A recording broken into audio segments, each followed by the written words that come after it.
Bonjour, c'est Romaric Briand. Vous écoutez La Cellule, podcast critique du jeu de rôle. Vous pouvez me soutenir en souscrivant à mon Patreon, ou bien soutenir les auteurs et autrices de La Cellule en achetant leur jeu. Bonne écoute.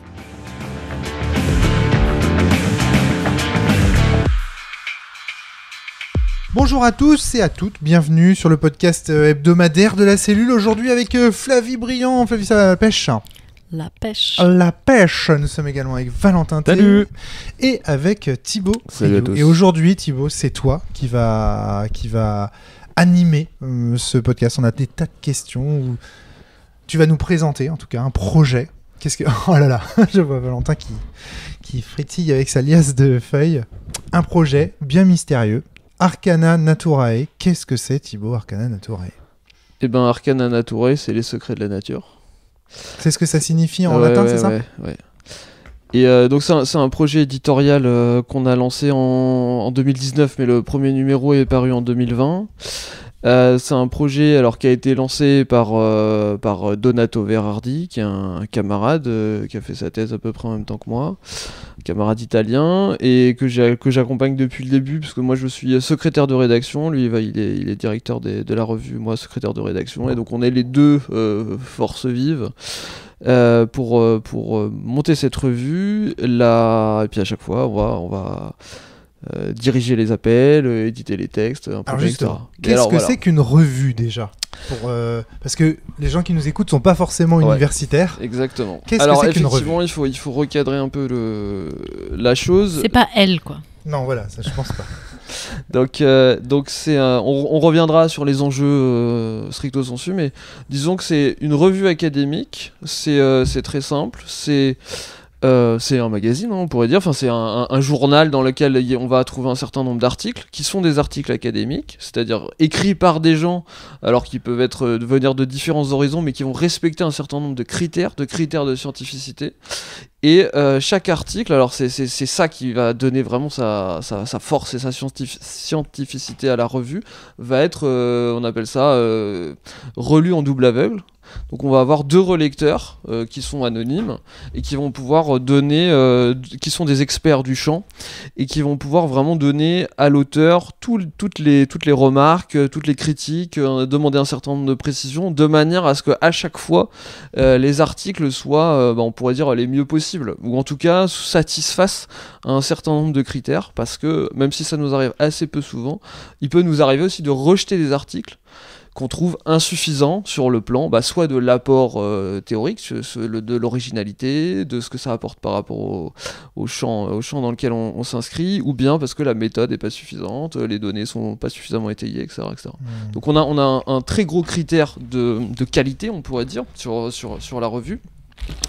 Donc il y a un comité. Et juste un point, c'est notamment un élément essentiel, c'est les éléments bibliographiques. Par exemple, énormément d'étayage.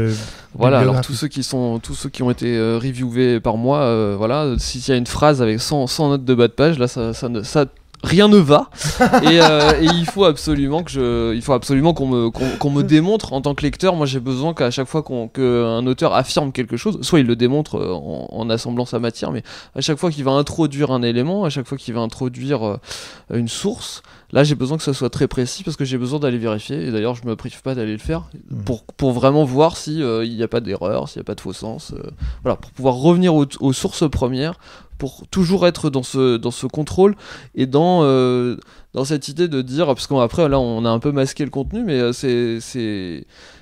on parle d'ésotérisme, on va parler, donc là on va rentrer dans le dur. L'ésotérisme. Donc on va parler de plein de sciences un peu étranges, et sur laquelle justement, parce qu'elles sont aussi un peu étranges, on va avoir une exigence de scientificité d'autant plus grande, parce que là on a besoin d'être très très précis, et surtout éviter sur des sujets comme ça, le côté un peu amateur, le côté un peu subjectif. Donc voilà, on va vraiment travailler dans cette direction-là. Et on a aussi un comité scientifique, donc on a un comité de rédaction et un comité scientifique qui est composé des grands noms, des grands noms internationaux qui travaillent dans ce champ-là, qui sont des chercheurs au CNRS, qui sont des chercheurs partout dans le monde, et en Italie, et aux États-Unis, et qui chacun va ce comité-là, alors qu'on sollicite pas tout le temps, mais qu'on peut solliciter pour avis. Et là aussi pour apporter sa caution, c'est-à-dire ces gens quelque part engagent leur crédibilité sur ce projet-là, et donc ça c'est vraiment un truc qui nous tenait à cœur de pouvoir ancrer cette revue dans un cadre académique strict. Parce que, et c'est là où on arrive un peu au cœur du débat, parce que là vous avez compris ce que c'est qu'une revue, mais tout l'enjeu c'est de dire aujourd'hui l'ésotérisme dans l'université, l'ésotérisme académique, combien de divisions, hein, et il y a très très peu de gens qui travaillent là-dessus. Juste pour poser le cadre de ce type d'études. Alors c'est des études qui ont émergé déjà depuis pas mal d'années, notamment en France autour de l'EPHE, donc l'école pratique des hautes études, qui est, on va dire, qui est une sorte de une école à Paris consacrée surtout aux sciences religieuses, où il y a eu des très très grands chercheurs au cours de l'histoire dans cette institution-là. Donc aujourd'hui, on va dire qu'en France, ça se concentre surtout autour de l'EPHE. Donc il faut savoir que jusqu'à très récemment, donc en gros alors je vais peut-être dire une mauvaise date, mais 2012-2014, il n'y avait que 3 chaires dans le monde d'ésotérisme, enfin vraiment identifiés en tant que tels. Il y a des chercheurs un peu partout qui travaillent là-dessus, mais vraiment je pense à un d'entre eux. Voilà, mais des chaires au sens reconnu, si tu veux, par l'université, par l'académie, il y a très peu de gens. Donc il y avait 3 personnes. Il y avait alors avant lui, il y avait Antoine Fèvre, mais disons il y a aujourd'hui Jean-Pierre Braque, qui est à Paris, qui est un grand chercheur, et qui a la chaire d'ésotérisme à l'EPHE. Il y avait, mais malheureusement il est décédé, il y avait Nicolas Goodrick-Clark en Angleterre, à Exeter, et lui il est décédé en 2012, si ma mémoire est bonne, et malheureusement, en fait... suite à son décès, il n'y a pas eu de renouvellement, et donc on a perdu cette chaire en Angleterre, et il reste aussi une chaire qui est quand même très très active à Amsterdam. Donc ça c'est Wouter Han Graf, qui est un grand chercheur, qui était qui est le président mais peut-être qu'il va changer là, mais on va dire qu'il l'a été pendant longtemps, le président de la European Society for the Study of Western Esotericism, ESWI. D'accord. Donc on va dire la grande société, voilà, aujourd'hui, c'est un peu la seule qui existe, qui rassemble tous les chercheurs internationaux sur ce type de sujet-là. Ouais. Et nous, alors c'est apparu, on a des connexions avec cette association, parce que j'en suis aussi membre.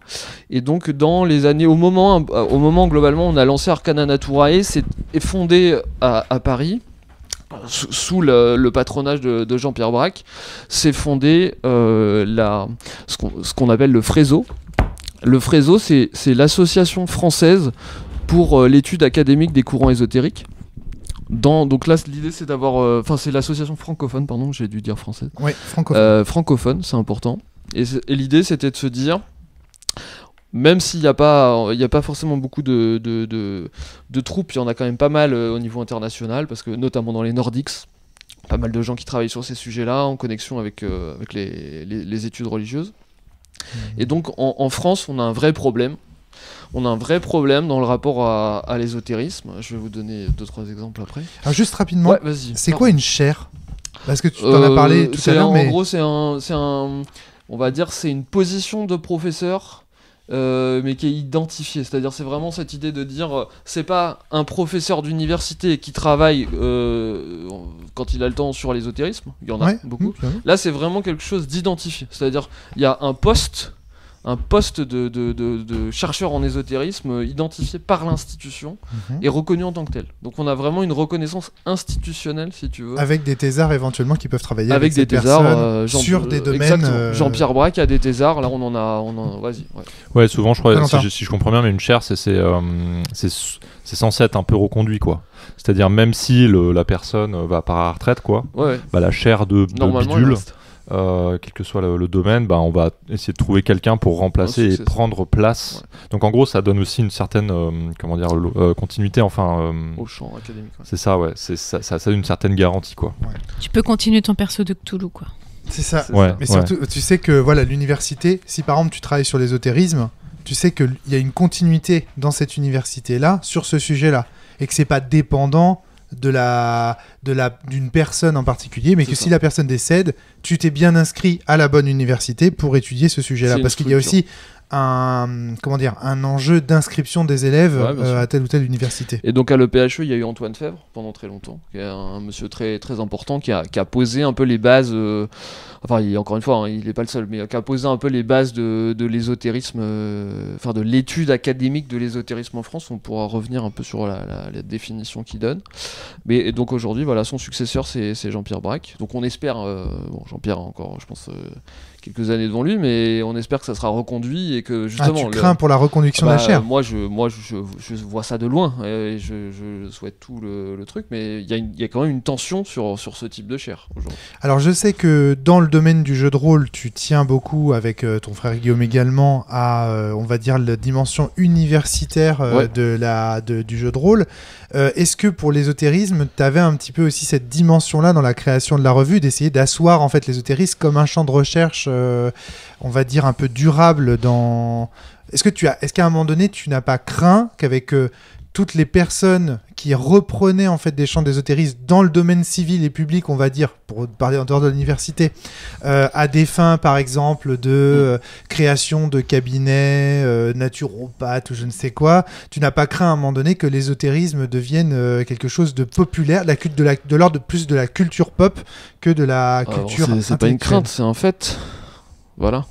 C'est-à-dire aujourd'hui, je vous donne un exemple. C'est qu'il y a des ouvrages très importants, par exemple, les travaux de Dame Frances Yates, qui fait une Anglaise, qui a travaillé notamment au Warburg Institute sur la question de l'art de la mémoire, sur la question par exemple de l'ésotérisme chez Giordano Bruno, chez des penseurs comme ça. Donc quelqu'un de quand même très très important dans l'écosystème académique anglais. En fait, quand ces livres sont traduits en français, ça n'est jamais traduit dans des maisons d'édition académiques. C'est traduit chez Dervy. Bon, encore j'ai aucune critique contre Dervy. C'est quoi? Dervy, c'est une maison d'édition ésotérique avec à boire et à manger, voilà, énormément de choses, et ça brasse très large. Et ça brasse des très bons textes comme ceux d'Yates, et puis ça va brasser des choses qui sont plus proches du développement personnel. Et ce qui est fascinant, enfin ce qui est même un peu flippant, c'est de se rendre compte que ces grands chercheurs anglais, il y en a Walker aussi qui a travaillé sur la magie angélique, enfin, donc vraiment des gens qui sont rentrés dans la philosophie, histoire des sciences, néoplatonisme, voilà. Quand ils arrivent en France, en fait, ils ne trouvent pas, enfin c'est pas eux qui vont chercher, mais en tout cas quand ces contenus-là académiques passent en France, ils ne trouvent pas de lieu où être édités de manière académique, alors que c'est des choses qui ont déjà, si tu veux, tout à fait leur légitimité dans le champ académique et international, étranger. Donc ça, c'est un vrai problème. Alors excuse-moi, on pourrait contredire et dire, bah non, au contraire, le fait que le champ académique arrive dans la culture populaire et soit distribué dans un large de domaines à Cultura ou je sais pas quoi, c'est au contraire, c'est la consécration pour un chercheur. Je veux dire, les chercheurs ils se plaignent toujours d'être dans leur coin et que leur thèse n'est jamais lue. Bah alors c'est paradoxal.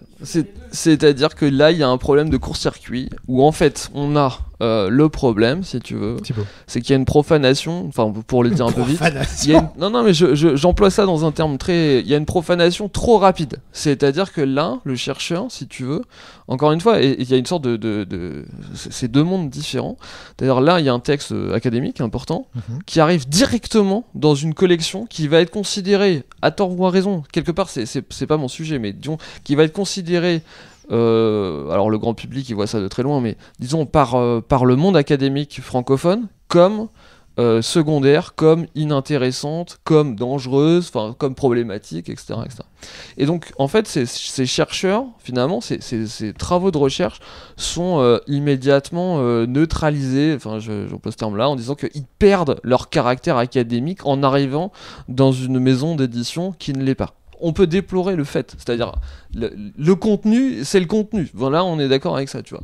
Mais ça n'empêche que dans le monde académique, il y a quand même des enjeux forts en termes de crédibilité. Ouais, de crédibilité, mais surtout quelque part, et c'est un peu un problème, mais bon, c'est presque de branding. C'est-à-dire en fonction de l'éditeur qui vous publie, même le travail étant égal par ailleurs, bah ce travail, il va être affecté d'un coefficient de scientificité qui va dépendre de l'éditeur. Encore une fois, à travail égal. Donc c'est problématique, mais c'est comme ça. Et donc aujourd'hui, voilà, c'est l'œuvre de ces grands chercheurs, elle est dévaluée mécaniquement, si tu veux, par le simple fait que les éditeurs qui s'en emparent, tu vois, sont pas reconnus. Oui, puis quand on fait des travaux de recherche, on a aussi des sites spéciaux sur lesquels on va, en fait, qui nous permettent de savoir si la revue, elle est scientifique ou pas. Et du coup, en fait, ces articles-là n'apparaissent pas, vu que la revue dans laquelle ils sont publiés, en fait, n'a pas, par exemple, de publication en double aveugle, de vérification en double aveugle, etc. Et du coup, c'est, par exemple, sur Google Scholar, là j'ai fait une petite vérif, ça n'apparaît pas, tu vois. Qu'est-ce qui n'apparaît pas ? Enfin, tu vois, sur Google Scholar, si tu cherches du coup la personne dont tu as parlé, la Yates, tout à l'heure, là, j'ai fait En fait, il y a des trucs tu les vois pas, en fait. En anglais, peut-être. Ça, normalement, tu devrais la trouver en anglais. Tu devrais la trouver, j'ai fait une recherche rapide. Mais il n'empêche que tu vas quand tu as des sites, enfin, tu as des moyens de calculer, en fait, la scientificité, en fait, d'une revue qui te permet ensuite de savoir si tu utilises ou pas l'article. Or, du coup, comme c'est publié dans un truc qui ne l'est pas, qui n'est pas considéré comme scientifique. Tu n'as pas le crédit, en fait. C'est ça, tu vas pas si tu connais pas trop la personne, en fait, tu vas pas aller lire l'article. Mais si tu le trouves dans sa version originale, tu dois voir c'est ça tout le paradoxe, en fait. C'est que quelque part, tu cites Yates ou d'autres, Walker ou autres, dans leurs éditions originales anglaises, personne ne pourra jamais rien te dire. Si par contre tu cites avec des Hervey ou avec d'autres, il y a d'autres maisons d'édition comme ça qui sont un peu affectées dont on se demande si c'est sérieux, là ça sera problématique. Enfin, disons quelqu'un qui ne connaît pas l'auteur en tant que tel et qui se fie juste au tampon de l'éditeur va pas avoir le même rapport. Donc voilà, donc ça c'est un peu la picture, si tu veux, la photo des problèmes qu'on rencontre aujourd'hui. Et donc nous on est face à ça, et on est face à ce déficit aujourd'hui en français. Alors il n'y a pas de maison d'édition qui travaille, enfin encore une fois il y en a, mais il y a un déficit de représentativité des questions ésotériques dans le monde de l'édition française. Il n'y a pas de revue non plus à notre connaissance, et donc c'est pour ça qu'on se dit voilà, il y a un trou, et il y a aussi des jeunes chercheurs. Pourquoi du coup, à ton avis, en France est-ce que c'est lié à l'histoire des Lumières, genre on est trop bien pour pouvoir travailler là-dessus ou Ouais, alors c'est lié à un mythe qui est celui des Lumières. Parce que là, il y aura aussi beaucoup à discuter. Je sais pas si on le fera, si on se prendra le temps de faire ça, mais c'est-à-dire que en France, on construit un mythe de rationalité. Il suffit de regarder l'histoire de la fin du 18e et du 19e siècle pour se rendre compte que ce mythe, il a quand même énormément de... Voilà. Ça, c'est vraiment un des travaux de Pierre Lagrange. Il a vraiment démythifié plein de trucs comme ça, débunké plein de mythes rationalistes, et notamment celui de Galilée. Ouais, par exemple. Voilà. Et voilà, et donc ça c'est quelque chose auquel il tient beaucoup, ces mythes rationalistes. Mais disons qu'en France, il y a un rapport à ces savoirs-là qui est problématique. Après, c'est difficile de... Et c'est vraiment franco-français alors, lié à l'histoire. C'est quand même lié à la France. Ok, Valentin. Moi du coup j'ai une question de clarification depuis le début. Donc ésotérisme, c'est ça le champ. Alors après je vais repréciser. On va appeler ça science secrète, nous. Ouais, alors du coup j'ai juste une question pas claire en termes de c'est quoi l'objet, c'est quoi la méthode, pour résumer, au sens où, donc de ce que je comprends de loin, et puis tu me corrigeras du coup, il y a genre des pratiques anciennes et contemporaines, j'imagine, que vous qualifiez de par exemple occulte ou quelque chose comme ça. Ces pratiques-là, bon, les gens font des trucs, genre de la magie et tout, ils invoquent des démons. Ils font du jeu de rôle, et donc ça c'est des gens ont fait ça, ou des choses qui ressemblent à ça, et peut-être continuer à en faire, et c'est là où j'aurais besoin de clarification. Et vous, dans ce champ de recherche, en fait c'est votre objet d'étude, si je comprends bien. Donc c'est super intéressant, des gens qui font ce genre de trucs là, c'est-à-dire de l'occultisme ou quoi. Et pour moi, donc est-ce que c'est une branche des sciences humaines, j'imagine déjà, ce que vous faites, ou en tout cas vous convoquez les sciences humaines, genre sociologie, anthropologie, histoire, etc. Et du coup là vient un paradoxe. Enfin, je comprends pas pourquoi vous seriez marginalisé, sachant que vous étudiez des faits sociaux comme les autres, quoi. Alors ça c'est une question intéressante. Alors il y a deux choses. Déjà, est-ce que j'ai bien brossé le tableau de ce que vous faites, mais de l'objet ? oui et non. C'est-à-dire qu'il y a la revue en tant que telle, qui est en gros, pour le dire vite, qui est une revue d'histoire des sciences secrètes. Et dans l'histoire des sciences, il faut vraiment entendre l'histoire des sciences. Donc c'est vraiment et puis après je vais rediscuter du champ un peu plus large dans son ensemble, mais disons que nous, tel qu'on pense la revue, c'est vraiment cette idée de dire on veut étudier l'articulation entre savoir des sciences secrètes et savoir légitime.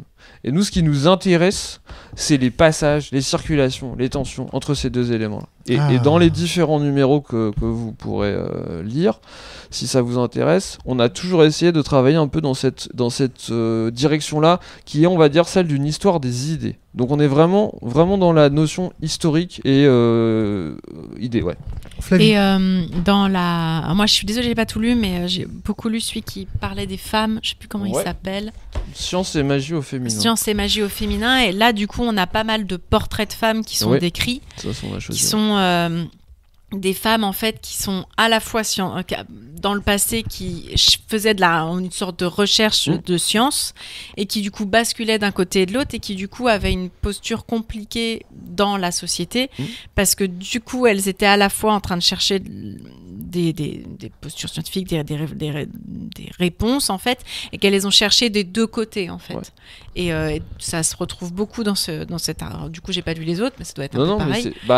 Après, c'est chaque numéro a son identité, parce que là, on l'a pas dit, mais on fait des numéros thématiques. Vas-y, alors justement, numéro 1, il s'appelle comment ? Numéro 1, très important, parce que c'est le numéro, quelque part, qui jette les bases de ce qu'on a envie de dire. Et donc, le numéro s'appelle Secret, occulte et merveille. Et quelque part, et là, c'est la réponse à Valentin, c'est cette idée de dire...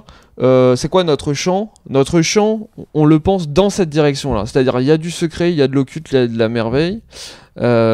Cette idée de dire, on a des savoirs, des sciences, qui travaillent avec ces notions-là, tu vois, et qui vont, il faut les historiciser, c'est-à-dire, par exemple, le lien entre secret et occulte au Moyen-Âge n'est pas le même que ce qu'on a aujourd'hui.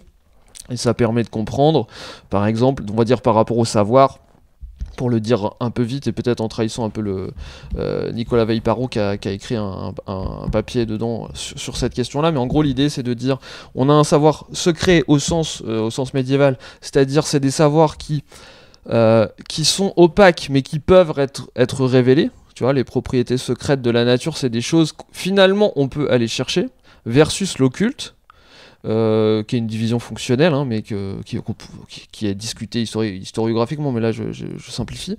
Donc on a ce couple du secret qui peut être révélé et de l'occulte qui lui résiste et résistera toujours. Et par exemple, alors aujourd'hui, on a un regard différent sur ce type de choses, mais par exemple la propriété de l'aimant, c'est pas un secret. La propriété de l'aimant, elle est occulte. Dans le sens, c'est une propriété occulte des choses sur lesquelles on n'a pas prise. Il n'y a pas à révéler quelque chose. C'est une propriété qu'on comprend pas et qu'il faut accepter en tant que telle et qui est agissante. Tu vois. Et donc, voilà. Donc ça, c'est un exemple, par exemple, de la manière dont ce type de sciences qui échappent, on va dire, au savoir commun, vont être théorisées au cours de l'histoire. Et nous, on va essayer dans ce premier numéro, à travers un certain nombre d'exemples, de comprendre, tu vois, comment chaque discipline pense différemment le rapport, tu vois, autour de la merveille. Donc ça, c'était le premier numéro, et le premier numéro est très centré autour de la Renaissance. Alors tout simplement parce que Donato et moi-même, on vient de là, tu vois, c'est un peu notre premier terrain d'études, même si on en a d'autres, mais c'est ce qui nous intéresse, parce que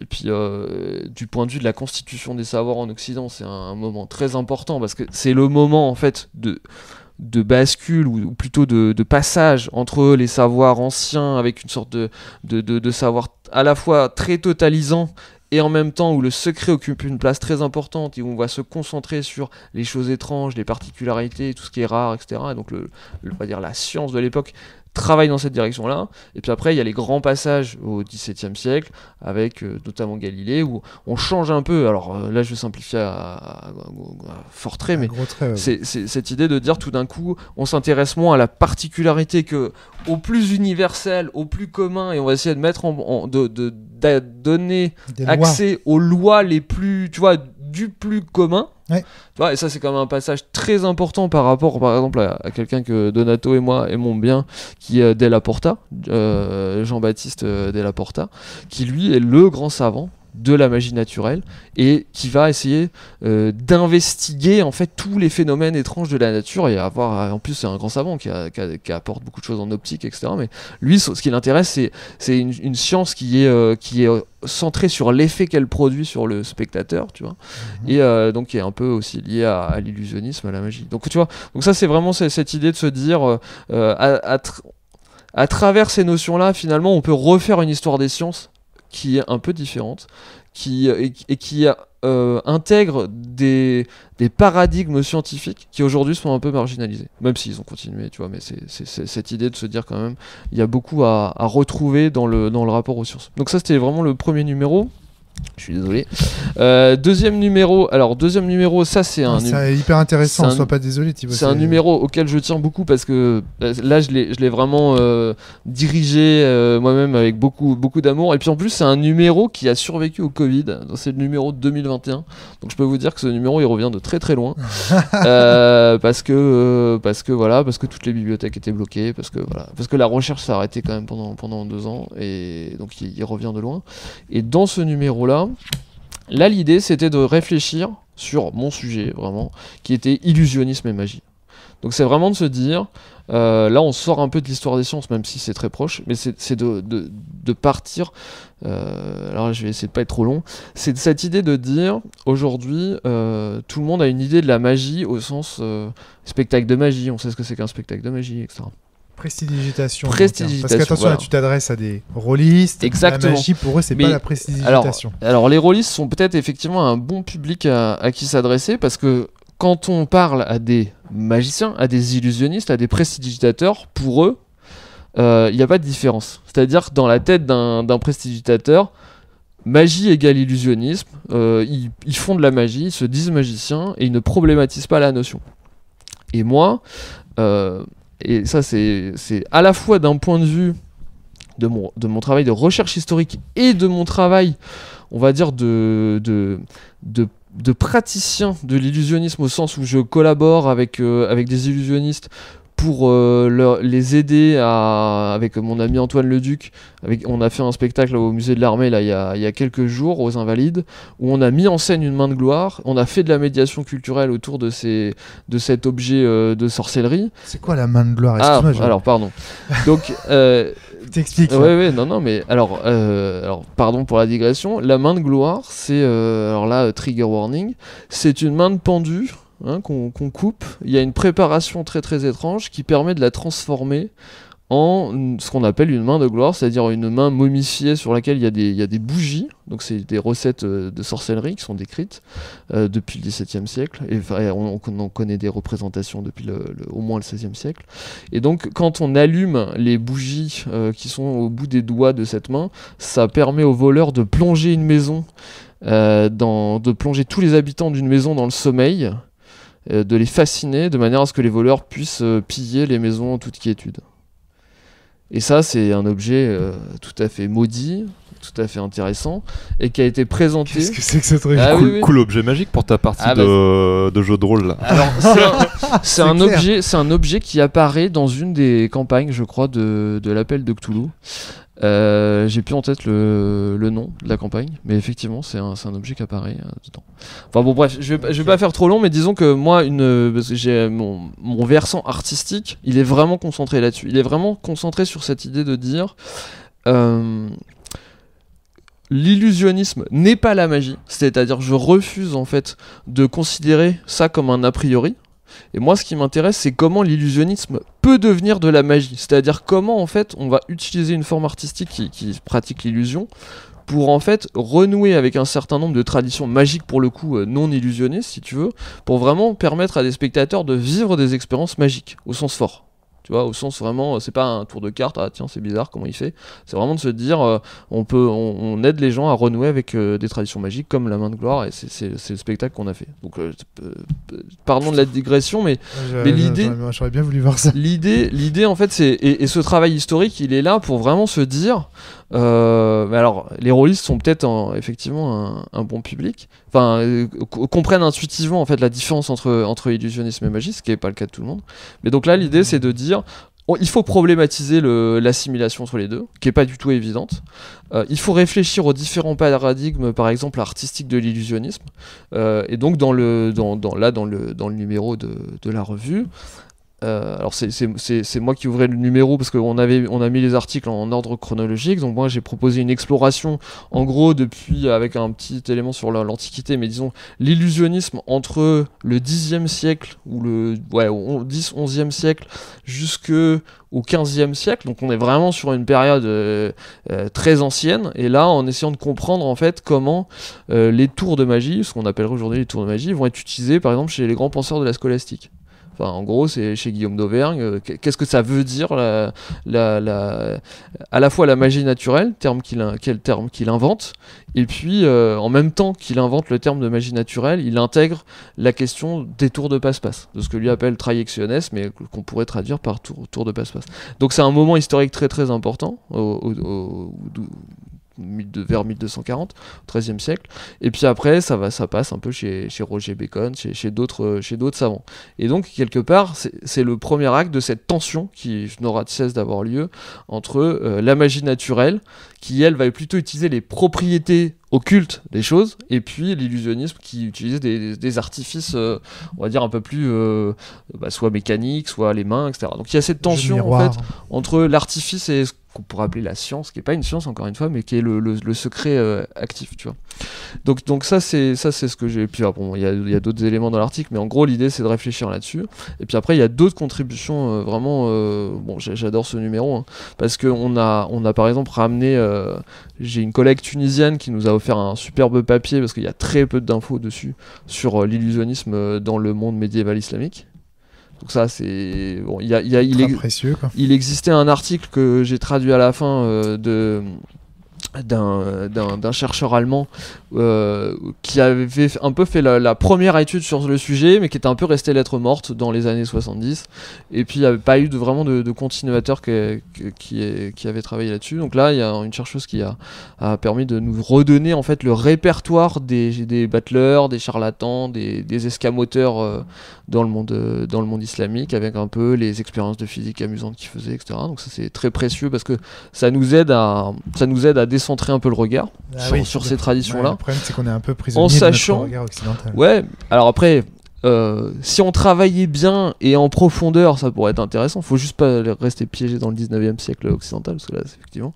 Mais là, l'idée, c'est que je pense que le monde islamique est un peu on sait, est le chaînon manquant sur pas mal de choses, notamment sur la transmission des textes au sens large, depuis la philosophie naturelle d'Aristote, enfin depuis les textes d'Aristote jusqu'à des textes magiques pour le coup, on va dire au 11e, 12-13e siècle, il y a énormément de textes qui passent. Avec les croisades, mais pas forcément avec les croisades en fait. C'est pas ce moment historique, ça passe plus par l'Espagne et l'Italie.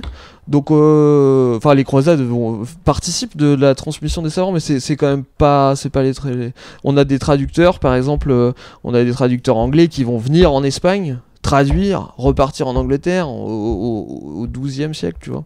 Donc il y a vraiment ces transmissions-là. Donc il y a énormément de nouveaux textes qui arrivent et qui sont aussi tu vois, là, pour revenir à Guillaume d'Auvergne, c'est un moment où les grands, on va dire les premiers grands professeurs de l'université de Paris, c'est ça, tu vois, sont confrontés à des nouveaux textes. Ils sont confrontés à Aristote qui arrive. Il faut traiter cette masse du savoir. Tu vois, saint Thomas d'Aquin, ça sera un élève de Guillaume d'Auvergne. Donc on est vraiment dans ce premier nœud où il y a à la fois des textes magiques, des textes d'Aristote. Enfin, tout ça arrive et il faut savoir rendre raison de ces textes-là. Et c'est à ce moment-là que la notion de magie naturelle arrive. Ouais. Niveau culture pop, c'est le moment où le film Le Nom de la Rose. Bah oui. Je sais pas si vous avez vu. C'est vraiment, je trouve, l'illustration de cette époque en fait. Où il y a plein de textes qui arrivent et on sait pas trop comment les traiter. Il y a plein de théories qui se mettent en place et tout. Ouais. C'est ce moment-là charnière. C'est un moment charnière, excellent, tu vois, qui est difficile à atteindre, mais qui est en même temps extrêmement important. Mais en plus, les savants occidentaux de cette époque, ils étaient super, gourmands des textes arabes, quoi. Très très bons. Et il voulait vraiment au maximum récupérer. Il y avait un commerce qui était en place avec des gens qui justement pouvaient faire les traductions et tout. Commerce de traduction, avec... du business quoi. Ouais, business, avec des médecins juifs aussi, jouant les intermédiaires, opérant des traductions. Enfin, c'est un moment vraiment fascinant de l'histoire, tu vois, avec à la fois les deux traditions, une tradition byzantine directement grecque qui arrive chez saint Thomas d'Aquin. On pense qu'il y a certains textes, il avait et une version grecque et une version latine arrivée par les traductions passées globalement par l'Espagne. Donc c'est vraiment un moment passionnant. Mais bon, c'est pas le sujet, mais disons que l'idée c'est d'essayer de réfléchir là-dessus. Donc en fait, par ce petit biais qui va être la magie, l'illusionnisme, ce type de choses, ça nous permet aussi d'avoir des accès à des pans entiers de la constitution des savoirs en Occident. Et puis avec cette connexion au monde arabe qui est très intéressante. Et à la fin, par exemple, on a aussi avec Kauthar, avec ma collègue tunisienne, on a édité des planches inédites en Occident, c'est-à-dire personne n'avait jamais vu ça. Des planches entières de matériel d'escamoteur, de matériel de magicien, on pourrait dire, mais d'illusionniste. Alors qui date des peut-être 15e, 14e. Tout ce matériel-là, il est très important. On a essayé de l'éditer, de le rendre accessible. Donc il y a tout ce travail-là.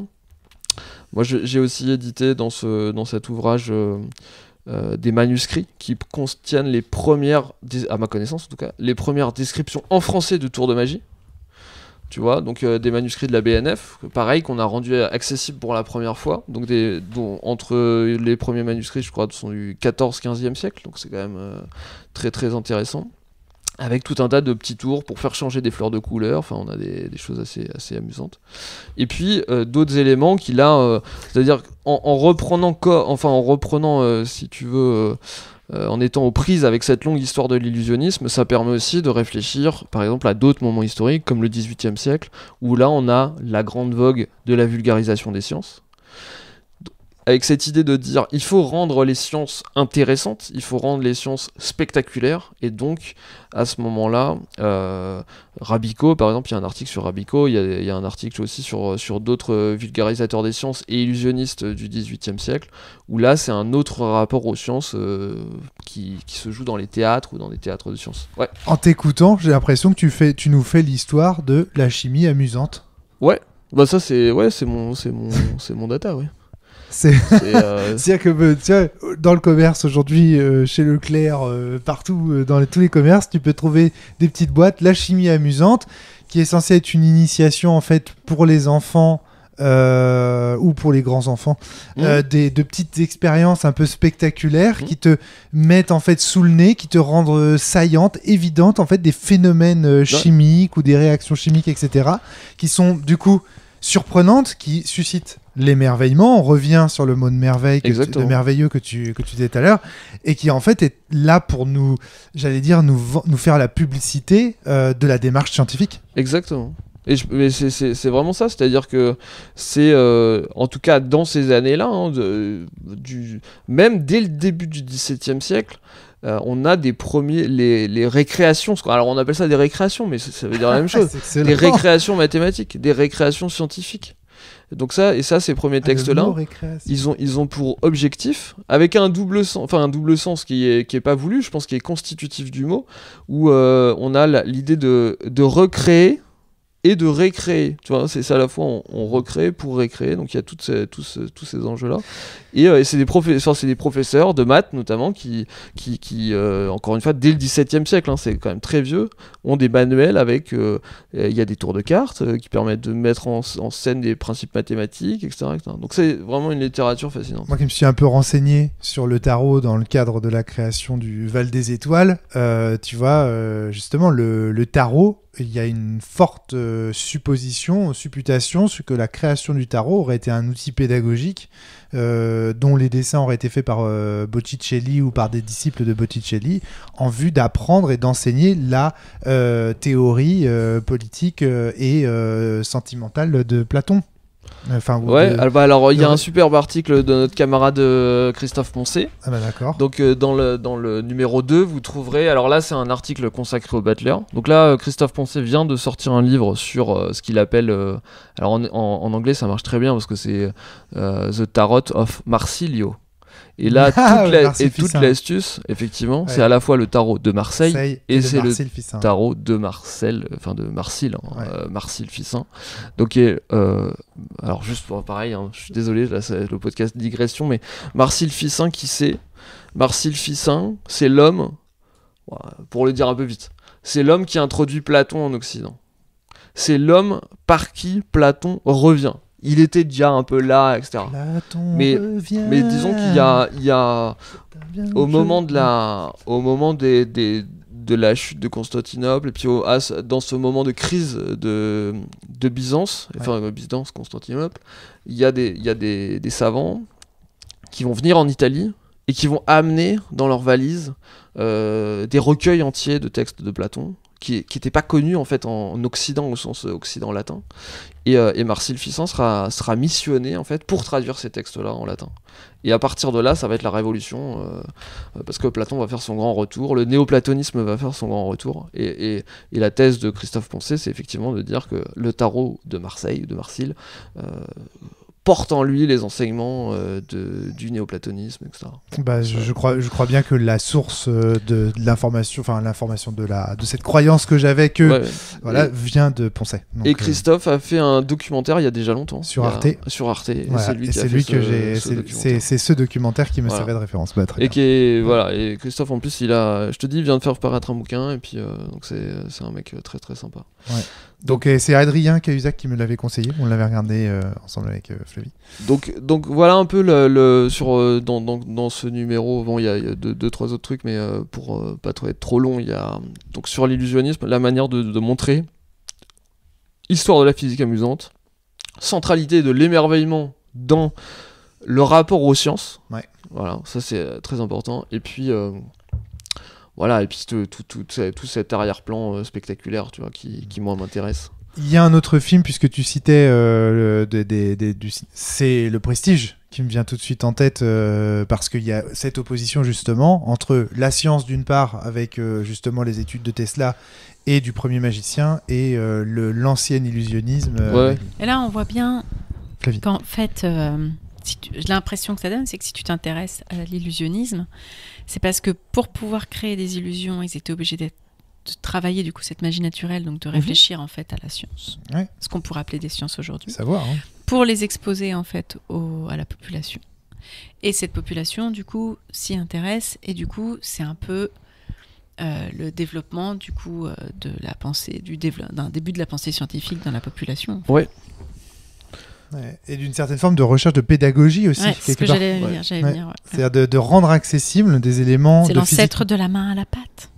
C'est quoi la main à la pâte ? La main à la pâte, c'est actuellement c'est une méthode pour enseigner les sciences aux enfants qui explique qu'il faut passer par l'expérience plutôt que par des grands discours. Donc en fait, on leur fait faire des expériences, et il y a des tonnes d'expériences sur leur site. Et c'est ça en fait. Très intéressant ça, qu'il faille incarner, émerveiller pour intéresser et donc susciter la recherche. Mais l'émerveillement. Surtout que la main à la pâte va de pair aussi avec une méthode en fait. Tu as une méthode, des protocoles à suivre, etc. On en parlait hier avec Flavie, c'est incroyable. Hier soir, on avait une discussion avec Flavie autour du mot wonder en anglais. Et donc, du coup, on disait que chez Aristote, il y avait cette fameuse phrase que l'émerveillement, le merveilleux est mère de philosophie. Ce qui, pour Aristote, veut dire, qui est un philosophe qui cherche à tout catégoriser, à tout cataloguer, etc. Et donc un proto-scientifique, si j'ose dire, enfin un scientifique avant l'heure, c'est la philosophie pour lui, c'est les sciences. Donc l'émerveillement est source de connaissances. La phrase, elle est aussi chez Platon. Elle est aussi chez Platon, avec une petite variante. Qu'est-ce qu'il dit chez Platon ? Je sais plus exactement. C'est peut-être que je me trompe et que c'est Platon. Mais il y a les deux. Les deux le reprennent de manière un tout petit peu différente. Mais là, c'est un peu loin pour vous donner une caractérisation précise. Ouais, mais nous, c'est pareil, on l'a cité de mémoire avec. Mais il y a même Montaigne le reprend aussi. C'est vraiment une phrase qui est importante et qui revient régulièrement. Et d'ailleurs, qui joue, mais là, ça nous entraînerait trop loin, qui joue un rôle clé en fait dans la réinterprétation de la tradition philosophique chez Heidegger. D'accord. Voilà. J'ai vu aussi que tu citais Heidegger dans ton papier sur le jeu de rôle. J'aimerais bien, à un moment donné, il faudra que tu m'expliques quelles affinités tu as avec Heidegger, mais ça sera une autre histoire. Ça serait une grande discussion. Ouais. Donc voilà, donc l'émerveillement est clé. Et effectivement, chez Aristote, en tout cas, c'est peut-être un peu différent chez Platon, mais chez Aristote, c'est ça qui va mettre en branle l'intellect. C'est cette idée de dire, voilà, on est arrêté, et puis en fait, on fait l'expérience de l'aporie, et après, il va falloir la dépasser. La dépasser, il va falloir l'ouvrir. Et là, Aristote a un terme, c'est diaporein, il faut traverser, quoi, il faut réussir à passer, et puis quand on passe, là, on accède à un autre plan de conscience, enfin, on résout le problème. Ouais. Donc voilà, ça c'est et je pense que voilà, pour revenir à la chose, la science, l'illusionnisme, tout ça permettent d'avoir accès à ce type d'expérience fondamentale. Donc ça c'est voilà. Ouais. Le troisième tome. Pardon. T'avais une question. C'est intéressant là. Je viens d'avoir un flash, c'est que en fait en psychologie, on utilise énormément les illusions pour créer du merveilleux, pour susciter l'intérêt.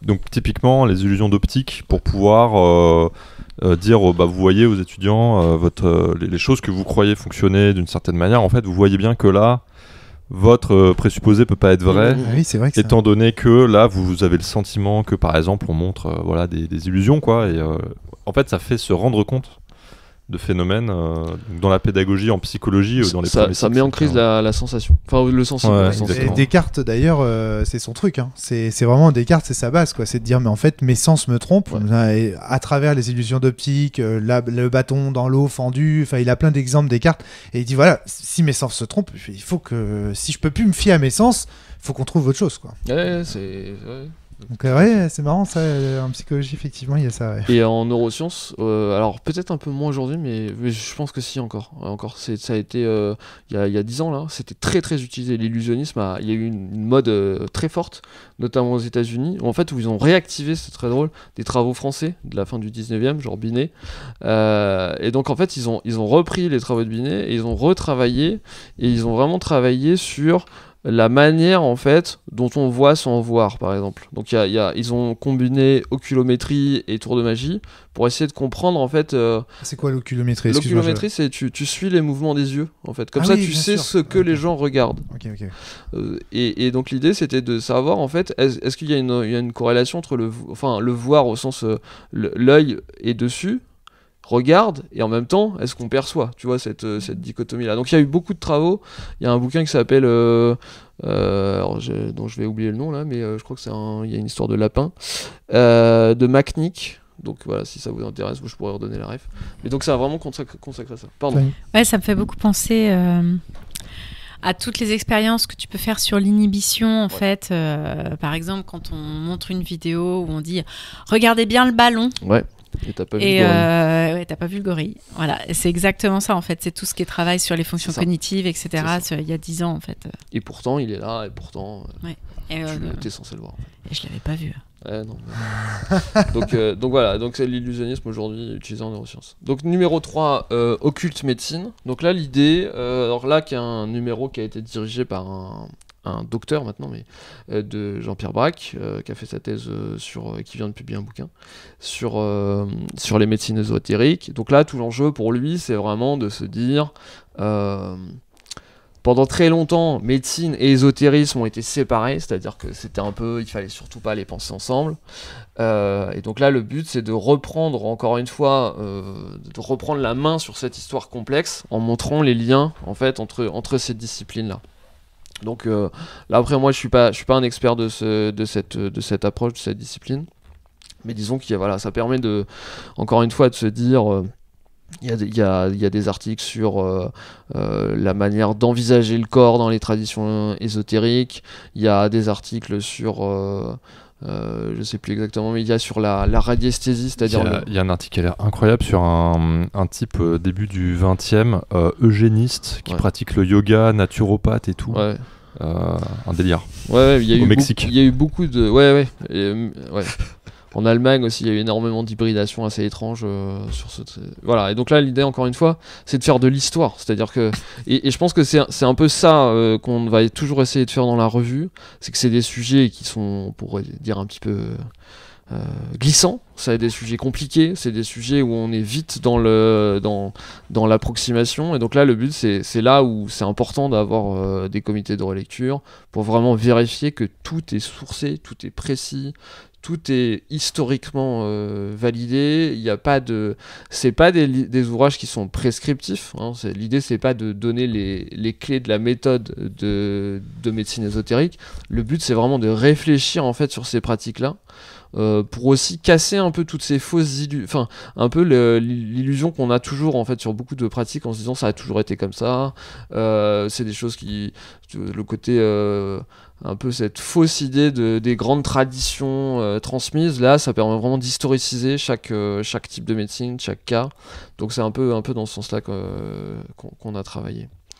Numéro 4, alors là c'est un numéro que j'aime beaucoup, c'est Science et magie au féminin. Donc là il y a eu le choix éditorial, ça a été de se dire bon, déjà l'ésotérisme on connaît pas bien, c'est un peu compliqué, etc. Et alors en plus le problème c'est que les femmes en ésotérisme c'est encore moins connu, et puis il y a besoin.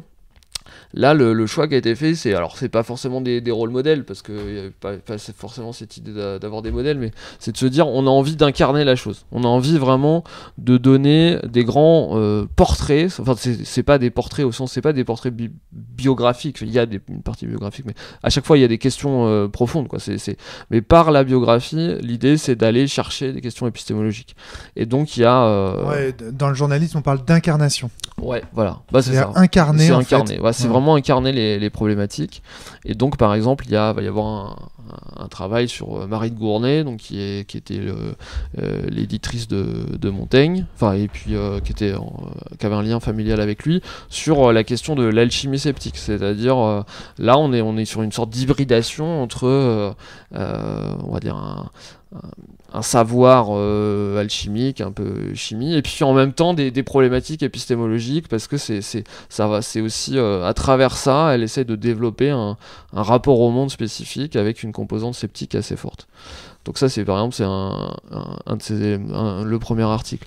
Moi, j'ai beaucoup aimé pas mal de portraits de femmes dedans, aussi, parce que du coup, c'est des femmes assez fortes, en fait, qui se retrouvent à être confrontées à des époques assez complexes, à un monde d'hommes, et qui se retrouvent, en fait, à devoir avoir un sacré caractère et du coup, à devoir prouver des choses. Et du coup, pour les prouver, à avoir des protocoles, de pouvoir montrer en fait ce qu'elles savaient faire, et du coup à devoir être très rigoureuses, ce qui les amène du coup à la limite de la science, à des époques où c'était pas évident en fait. Mais en fait, c'est des auteurs ou autrices, je sais pas, vous les appellerez comme vous voulez, mais c'est vraiment cette idée de dire elles ont produit des œuvres. Tu vois, ça c'est aussi important, c'est de dire on les lit en fait comme on lirait n'importe quel auteur, et donc on a accès à leurs œuvres. Alors avec aussi des choses un peu intéressantes, parce que ça permet aussi d'avoir par exemple le deuxième article, c'est sur maman, enfin là j'ai oublié son nom, mais je m'en excuse. Ouais, donc qui était la... Tu redis, parce qu'il a pas dit dans le micro. Parce que je la connais. Madame Laurette, c'est ça? Tu veux dire le portrait? Ouais, parce que là j'ai plus son nom en tête. Françoise Louise Éléonore de la Tour. Voilà. Donc qui était plus connue sous le nom de Madame de Warrens. C'est ça. Et donc qui elle était en gros la mère adoptive de Rousseau. Donc là, on est au cœur de la pensée du 18e, hein. On est au cœur des Lumières. Et donc, elle avait un rapport à l'alchimie spécifique, un rapport aussi aux secrets médicaux. Donc, elle baigne là-dedans. Et alors, l'hypothèse qui est développée dans l'article, c'est qu'elle transmet à Rousseau ce goût pour la chimie. Et donc là, on voit bien une forme d'initiation chez un des penseurs les plus importants du 18e. Donc, Ça me fait penser à Sleepy Hollow. Une transmission entre la sorcière et le fils qui sera un scientifique, le personnage d'Ichabod Crane de Tim Burton dans Sleepy Hollow, il est scientifique et vraiment attaché à la raison, vraiment, tu vois. Et elle lui montre des tours de magie. Et elle lui montre des tours de magie. Et donc on retrouve ce lien, cette filiation entre la mère qui transmet des tours de magie et qui se fait d'ailleurs éliminer pour cela dans le film. Hein, oui, parce qu'elle emprisonne l'oiseau dans la cage. Voilà, c'est ça. Et son fils qui lui par contre sera un scientifique. Il y a Rousseau. Mais Rousseau par exemple, il y a dans l'Émile, il décrit des illusionnistes parce que il décrit en fait la manière justement dont la science se vulgarise à l'époque. D'accord. Donc il y a des grandes pages de Rousseau sur ce qu'on appelle le signe ingénieux, qui est un petit signe qui peut se déplacer en fait. Dans quel bouquin de Rousseau ça Je crois que c'est dans l'Émile. Ah, dans l'Émile, oui, dans l'Émile. Je pourrais trop donner les détails, mais donc il y a ce petit signe qui peut se déplacer, qui impressionne forcément les foules, les gens innocents, etc. Et en même temps, c'est l'usage de l'aimant, et ça permet d'expliquer que voilà, ça, c'est un peu la vision pédagogique, encore une fois, que peut amener l'illusionnisme et l'émerveillement en science. Donc Rousseau est une figure assez intéressante pour nous. Et puis un portrait que j'aime beaucoup, parce qu'en plus, c'est un peu le petit bonus de ce numéro-là, c'est qu'on a publié en fait toute la correspondance qu'on connaît de Lenormand. Donc Lenormand. Lenormand, c'est... Pareil, il a créé un tarot, lui. Alors, lui, elle. C'est elle. Mademoiselle Lenormand... Ah mais oui, c'est vrai. Elle n'a pas créé un tarot. Alors ça, c'est vraiment je pense que c'est un article très intéressant, parce que c'est un article qui va justement balayer un certain nombre de mythes. Parce qu'en fait, Mademoiselle Lenormand, elle est présentée, on va dire d'une manière générale, comme la grande cartomancienne du 19e siècle. Voilà, c'est ça. Voilà. Ce que montre Antoine Leduc, c'est qu'en fait, ça n'est pas qu'une cartomancienne, c'est quelqu'un qui possède en fait la totalité des arts divinatoires et qui va tous les pratiquer. Et donc il n'y a pas un art plus qu'un autre. Donc en fait elle est au courant, on va dire, de l'ensemble des pratiques, et puis en fonction de ce qu'elle a besoin de faire, elle utilise ça. Mais surtout, en fait, ce que Antoine montre, c'est que elle va utiliser en fait le somnambulisme, en gros, c'est-à-dire après, est-ce qu'elle le fait vraiment, est-ce qu'elle le fait pas, ça c'est un autre débat. Mais donc elle utilise l'idée d'un état modifié de conscience, ou on pourrait dire une auto-hypnose, ou en tout cas se mettre dans un état d'extra-lucidité, de voyance, pour ensuite pouvoir porter une parole politique. Et donc là, alors, Mademoiselle Lenormand est plutôt royaliste, légitimiste, mais elle va vraiment utiliser le canal, le médium de la voyance pour, de manière forte, prendre à partie les grands du royaume, leur proposer des solutions politiques, les provoquer, etc., etc. Et puis un peu, évidemment, en se cachant derrière c'est tout ce jeu très complexe, en sachant du médium, en sachant qu'est-ce qui lui est personnel, qu'est-ce qui ne lui est pas personnel, etc. Et donc il y a tout un jeu très compliqué qui se met en place. Donc c'est un peu l'une des premières à le faire. Après, il va y avoir d'autres médiums au cours de l'histoire, mais elle, c'est vraiment très très important, parce que c'est assez tôt, on est vraiment dans la première moitié du 19e siècle. Et donc il y a vraiment ce côté à la fois revendication politique, il y a un côté d'auteur très important, parce qu'elle publie énormément de livres, donc c'est vraiment une auteure à part entière.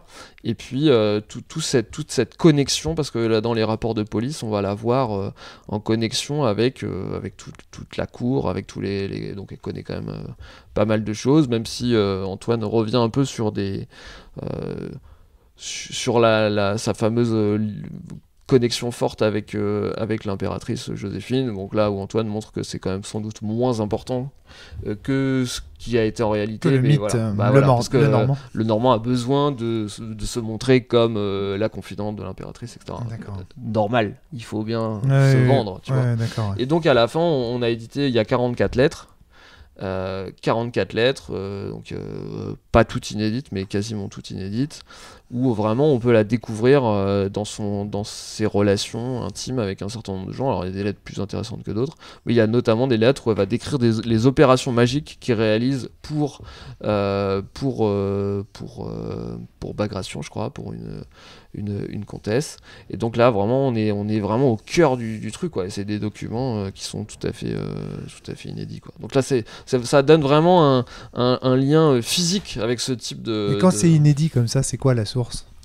Bah, c'est les lettres.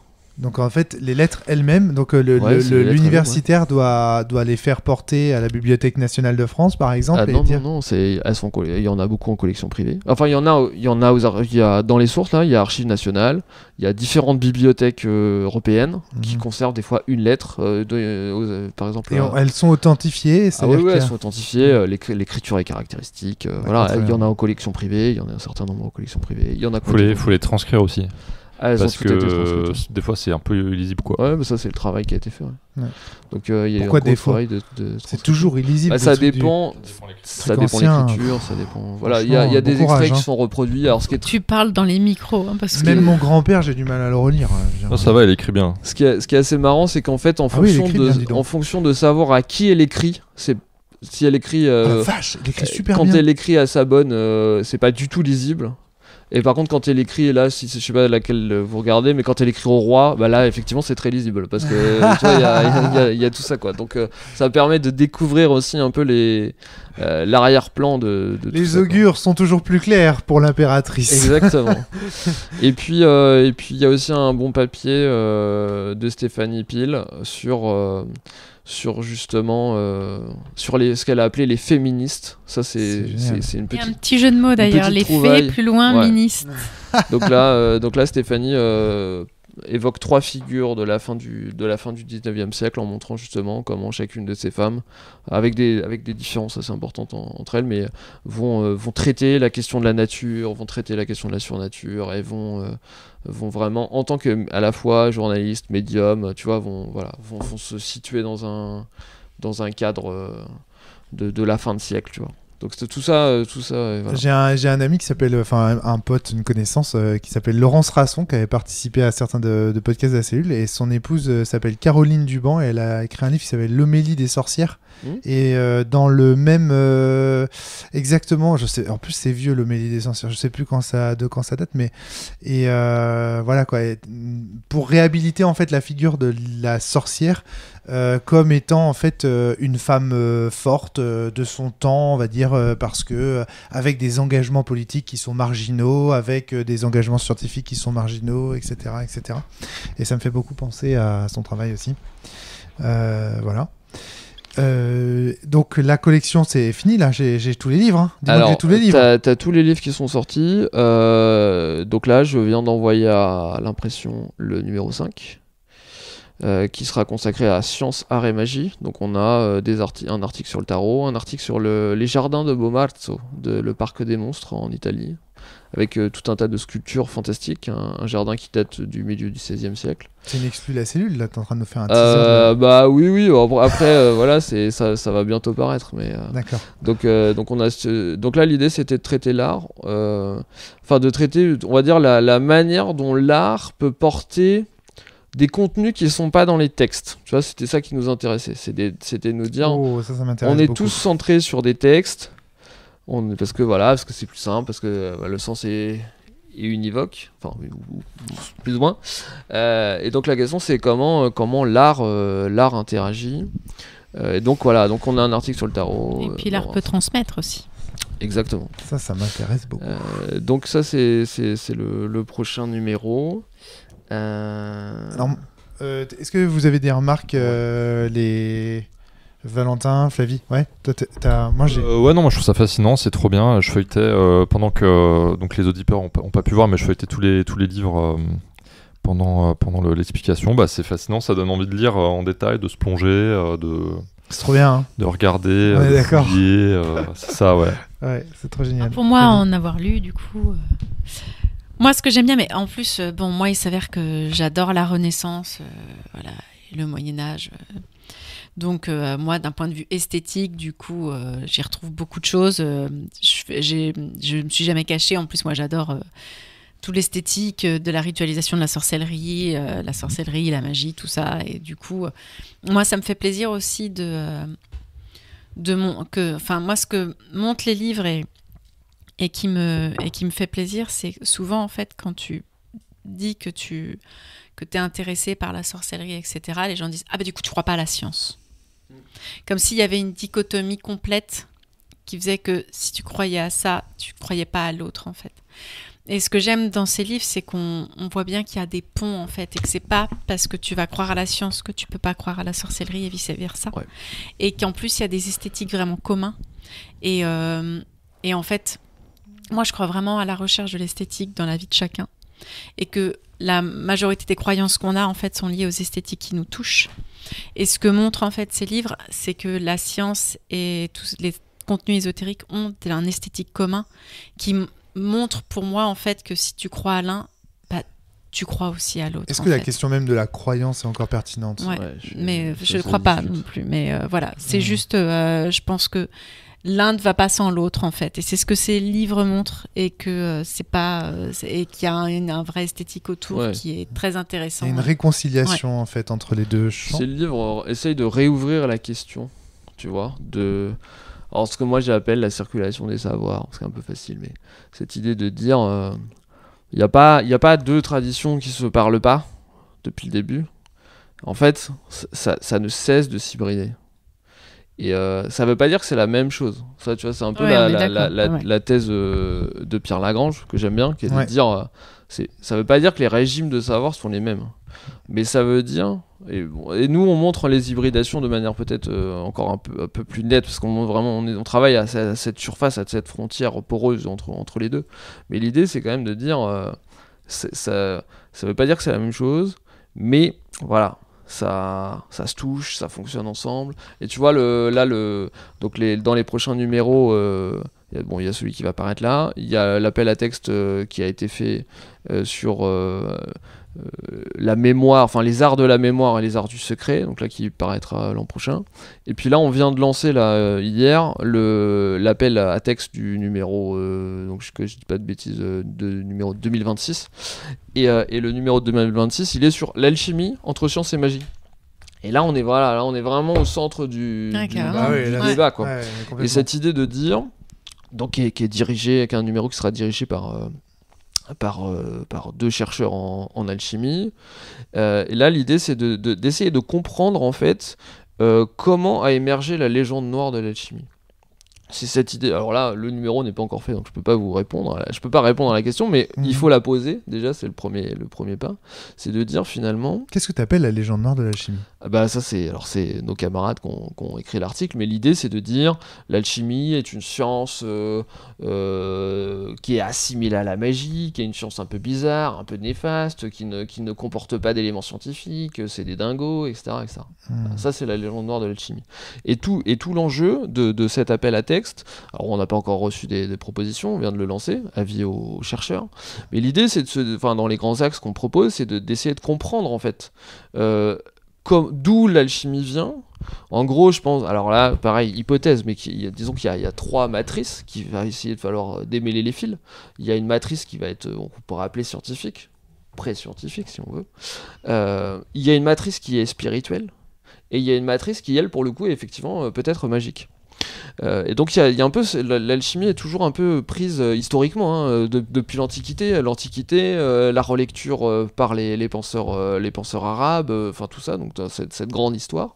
Et puis après la question, ça va être de se dire, bon, essayons d'étudier les condamnations peut-être de l'alchimie au Moyen-Âge, essayons de regarder ce qui s'est passé à ce moment-là, à quel moment ça a basculé, qui a fait basculer, c'est-à-dire est-ce que tout d'un coup les théologiens condamnaient, et puis en même temps il y avait des praticiens ou même ce qu'on pourrait appeler des philosophes naturels, des physiciens qui continuent à travailler l'alchimie comme une science légitime. Donc on va essayer de démêler un peu tout ça, en gros, alors depuis l'Antiquité jusqu'au XXe siècle, mais avec cette hypothèse de se dire aujourd'hui l'alchimie est une science décriée, comment ça s'est passé, est-ce qu'il y a des survivances, est-ce qu'il y a eu des moments où des auteurs alchimiques ont mobilisé le champ de la magie, ça c'est une question, tu vois, est-ce qu'ils se sont tirés eux-mêmes une balle dans le pied ou pas, enfin il y a toutes ces questions là, et puis en sachant qu'en disant ça là je prends parti implicitement, mais c'est juste pour rendre le message un peu clair, mais tu vois, et vraiment c'est voilà, donc ça là on vient de le lancer, donc on espère qu'on aura ça aussi, c'est un peu ce qu'on a essayé de faire dans les revues, c'est à chaque fois d'avoir des vieux chercheurs expérimentés, des grands noms, et puis des jeunes chercheurs. L'idée, c'est, ça je l'ai pas forcément dit au début, mais c'était implicite, mais cette idée de dire, aujourd'hui, il n'y a pas d'espace, dans l'espace francophone, de publication. C'est-à-dire, vous êtes un jeune chercheur en sciences secrètes, magie, alchimie, tout ça, aujourd'hui, il n'y a pas d'endroit où publier. Et donc ça, nous, on a essayé de faire exister l'espace où on pouvait publier, donc ça permet aux jeunes chercheurs de faire connaître leurs travaux, etc. Et puis aussi, nous, ce qui nous intéresse, c'est de créer un espace où ça va pouvoir rentrer en dialogue, tu vois, c'est-à-dire dans chaque numéro, il y a ce dialogue qui naît de lui-même par la thématique entre les articles. On peut comparer. Généralement, on choisit l'aspect. On répartit les articles de manière chronologique, ce qui évite tout un tas de problèmes. Mais au moins, ça permet d'historiciser un peu, de se dire ah tiens, ça c'est marrant, etc. Ouais. Donc voilà un peu le. Potentiellement, dans 10 ans, 20 ans, il y aura des réponses au premier arcana. Voilà, je réagis à l'article de machin. C'est ce qu'on. Encore une fois, c'est cette logique de la citation de notre camarade Martinoli, tu vois, Pascal Martinoli. Cette idée de dire pour qu'une science émerge, il faut aussi qu'elle soit autoréférentielle. Donc là, c'est un peu avec il y a des risques discussions aussi. Et c'est aussi cette idée de dire voilà, il faut que ça se constitue. Il faut qu'il y ait un maelstrom. Voilà, il faut qu'il y ait un maelstrom, exactement. T'avais une remarque ? J'ai une question en fait sur le champ de recherche dans son ensemble et sur le rapport à la publication et au texte. Donc c'est ce que tu as dit un peu en intro, que y a des gens qui sont dans l'occultisme, on va dire populaire, quoi. Ouais. Et en fait, je suis super curieux de savoir comment est-ce que tous les gens qui publient là dans cette revue, comment est-ce que leur travail est reçu. Est-ce qu'il y a des gens qui confondent complètement les registres? Est-ce que c'est un vrai problème? Est-ce que c'est marginal? C'est multiples questions. Alors il y a plein de trucs, et puis en plus il y a les questions auxquelles j'ai pas répondu, que tu as posées en intro. Sur le champ. Sur le champ, ouais. Pour le dire très vite, là je l'ai expliqué pendant suffisamment longtemps, mais nous c'est Histoire des sciences, hein, pour le dire un peu vite. Histoire des sciences et Histoire des sciences secrètes, etc. Donc ça c'est l'angle qu'on a. Et après, il y a d'autres types en fait d'approches, parce que ça, la voie qu'on défend, pour le coup, elle est un peu, dans le monde francophone, c'est sûr qu'elle est seule, mais même en global, elle est un peu solitaire, parce que souvent, comme je le disais au début, en fait, les chaires, notamment, elles sont souvent liées aux études religieuses. Et puis tous les chercheurs, on va dire en ésotérisme, globalement, ce sont des chercheurs en études religieuses. Donc souvent, il y a cette, tu vois. Après, t'as quand même une grosse communauté d'historiens des sciences, quoi. Ouais, mais ils travaillent pas trop sur l'ésotérisme. Hein. Ok. Je pense alors ils travaillent un peu. Alors, non mais t'as raison.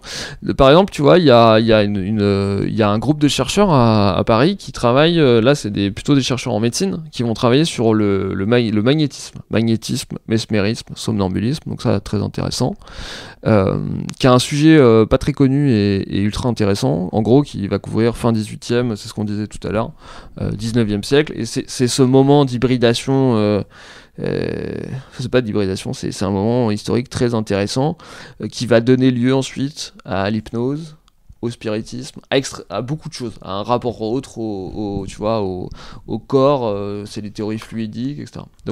Donc là, il y a des historiens des sciences plutôt médicales qui travaillent là-dessus, parce que c'est très connecté à l'émergence aussi de la psychanalyse après. Voilà. Donc ça, il y a des chercheurs qui travaillent là-dessus. Historiens des sciences qui travaillent sur l'occultisme, ésotérisme, il y en a un peu à la Renaissance, oui, parce qu'en fait, c'est très connecté. Après, moins. Et surtout dans le monde anglo-saxon, parce que chez nous c'est quand même pas, même s'il y a, tu vois, il y avait le bouquin où Pierre Lagrange avait participé, il y a 2-3 trucs, hein. Mais disons que c'est quand même pas très bien structuré. L'ésotérisme contemporain et sélecteur entre savoir, croyance et fiction, préface de Daniel Fabre, Claudie Voisenat et Pierre Lagrange. Et donc là il y a l'angle... ça vaut 70€, tiens, pour info, parce que tout à l'heure on parlait des prix des livres aussi, en préparation d'émission, on disait qu'un Arcana Naturae c'est 30€, et donc là, et on disait, dis donc, c'est pas si cher pour celui-là, moi je l'avais eu à 70€, alors que son prix de vente initial est de 25€. Hein. La vache. Voilà, donc l'inflation. Et je l'avais eu à 70, je crois. Ouais, parce que c'est ultra rare en fait. Ouais. C'est un livre super. Donc sociologie aussi, pas mal. Anthropologie, sociologie. Tu vois, par exemple, j'ai des camarades et des collègues qui vont... notamment Yael Dansac, qui travaille à l'Université libre de Bruxelles aussi, et qui, elle, fait de l'immersion dans les milieux néo-païens. Donc ça, c'est ultra intéressant. Donc là, c'est vraiment du contemporain pur. C'est comprendre en fait comment se structurent aujourd'hui les rituels, les mouvements néo-païens, notamment, surtout en Angleterre, au Royaume-Uni. Donc voilà. Donc là, il y a vraiment les approches de terrain en anthropo.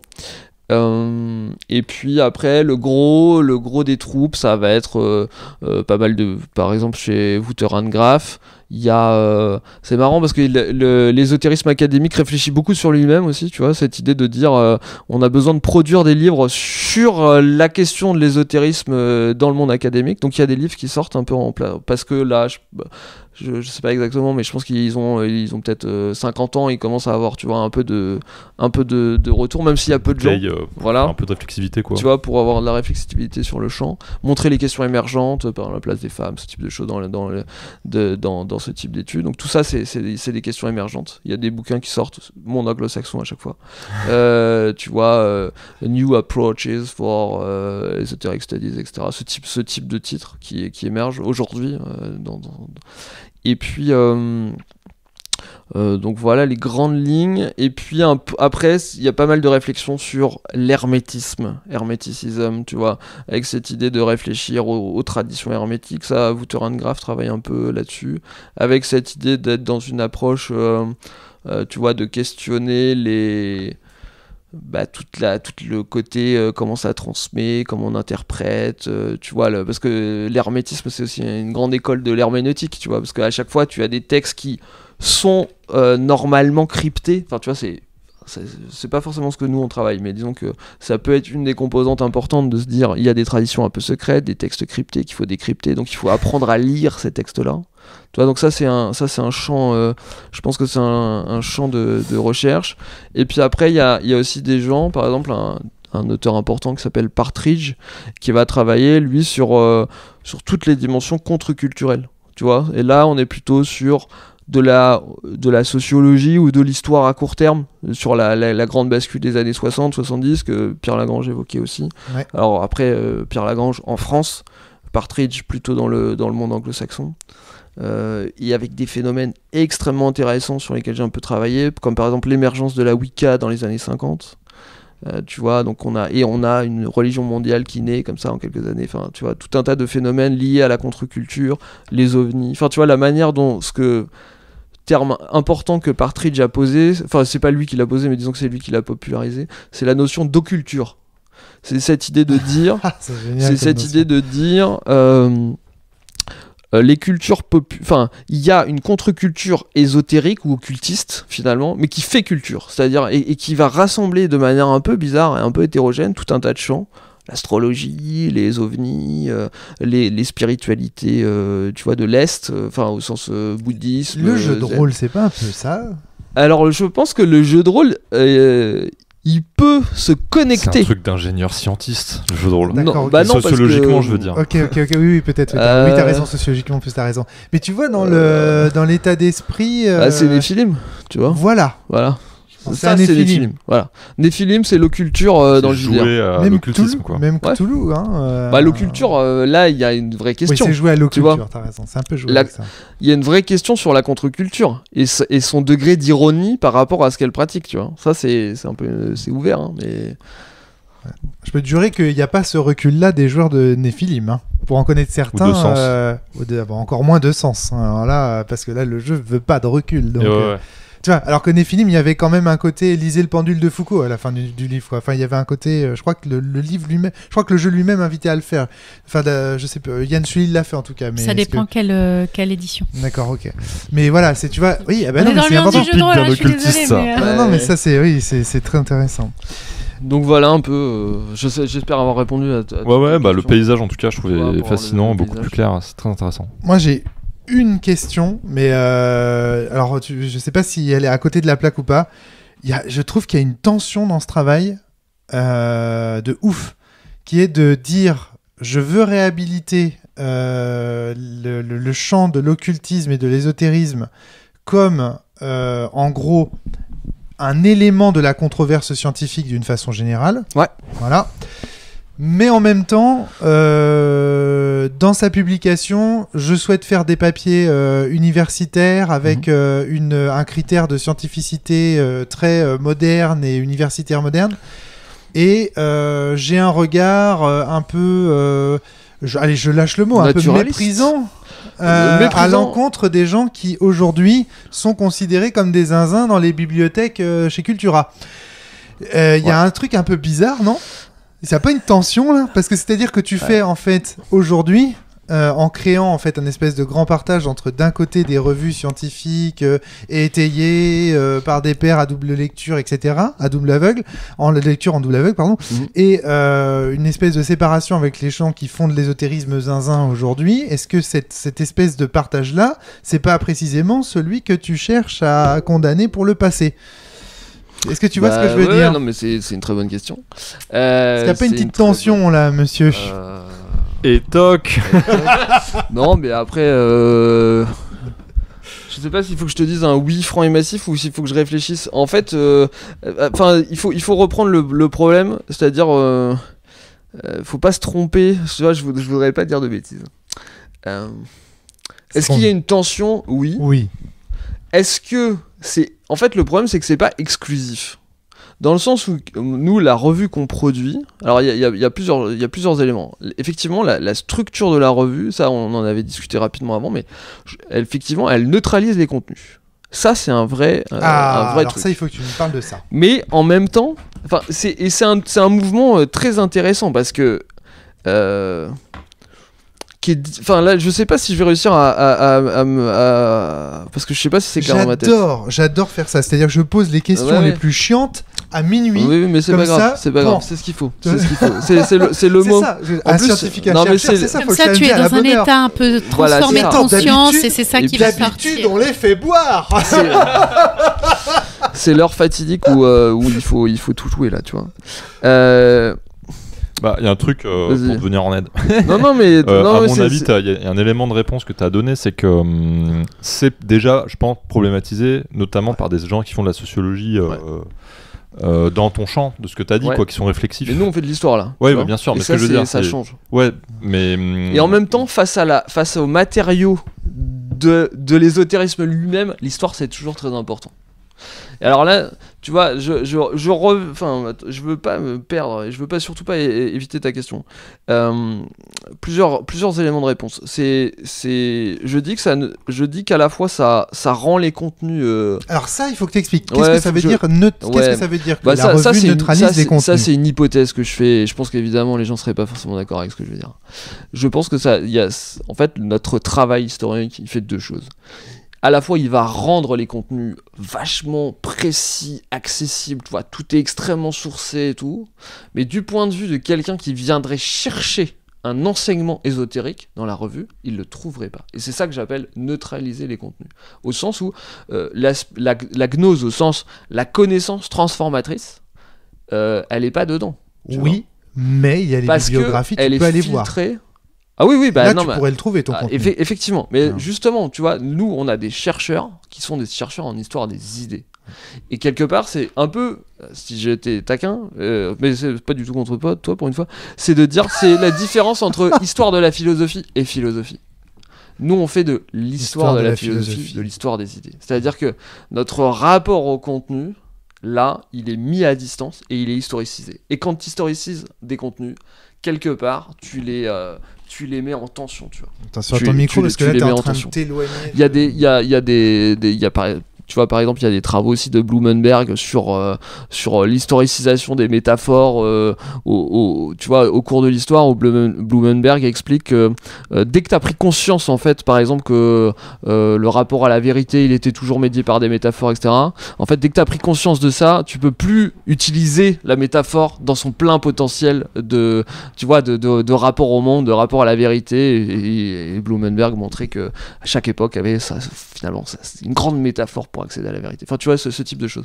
Et quelque part, quand tu rentres dans le grand parcours historique, bah, t'es obligé en fait de montrer que les concepts ils évoluent, t'es obligé de montrer qu'ils sont liés à des gens, à des auteurs, tu vois, et quelque part ils perdent leur charge, voilà. Enfin, c'est pas la différence entre la photographie et le cinéma, c'est-à-dire que dans un cas, toi tu fais des photographies d'un état de l'art à un instant T. Nous c'est quand même très dynamique. Tu vois, l'idée c'est d'avoir on est quand même sur une séquence historique. Universitairement parlant, c'est dynamique. Oui, mais bien sûr. Ésotériquement, c'est pas dynamique. Bien sûr. Vois, le maelstrom de l'ésotérisme est mort dans Arcana Naturae. Alors on en fait des photos à un instant T, mais le maelstrom, vous ne discutez pas d'ésotérisme entre chercheurs, vous discutez d'historicité, de problématiques universitaires. Ouais.